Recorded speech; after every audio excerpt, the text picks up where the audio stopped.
qu'est-ce qu'il y a là-dedans? Je ne peux pas l'ouvrir. Il regardait le sac et puis bon, il ne peut pas l'ouvrir. Mais il se rapprochait toujours de plus en plus et puis il essayait avec sa main de regarder ce qu'il y avait dedans. Puis pour finir, il n'y tient plus. De toute façon, elle ne verra pas. Et il prend son couteau, il ouvre le sac. Et dans le sac, c'était plein de fétus de paille. Des morceaux de paille comme ça. Mais alors, une fois en rage, elle les saute. Elle m'a roulé. Elle m'a dit qu'elle me donnerait quelque chose de très très important. Et ce ne sont que des fétus de paille. Il prend le sac, il vide le sac, il le remet sur son épaule. Et en avant, il reprend toutes ses vaches avec lui et il rentre à la maison. Il va reconduire les vaches un petit peu où il les avait pris. Il rentre chez lui, sa maman dit « Alors quoi ? Oh, elle s'est moquée de moi. Elle m'a rempli un sac avec des fétus de paille. » Et il prend le sac et il jette le sac par terre. Mais dans le sac, il restait 3-4 fétus de paille. Et quand le sac est tombé par terre, on a entendu un bruit métallique. Et quand il est allé voir ce que c'était, il restait 3 fétus de paille, il restait 3 pièces d'or.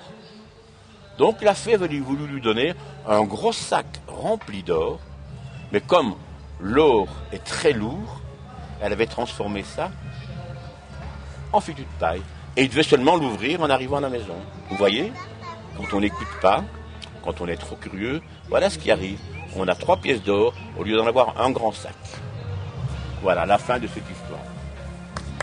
Ça va ? Je viens avec des groupes, surtout avec des groupes d'enfants. Je prends des 3e, 4e primaire, 5e primaire. Je ne donne pas une explication vraiment très très poussée sur ce qui est sur la nature, mais je parle plutôt de la façon dont moi, quand j'avais leur âge, ce que représentait pour moi la forêt. Bien entendu, en insistant sur la biosynthèse, un petit peu sur tout ce que la forêt apporte au niveau oxygène, et l'importance de respecter tout ce qu'il y a à l'intérieur de la forêt, quoi.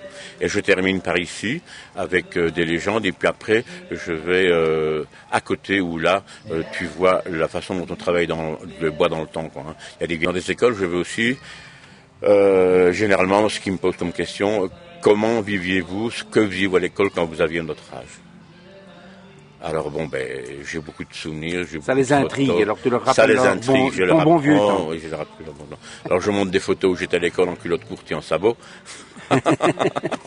Je ne dis pas que les sabots c'était exprès parce que c'était l'hiver et que ça glissait bien.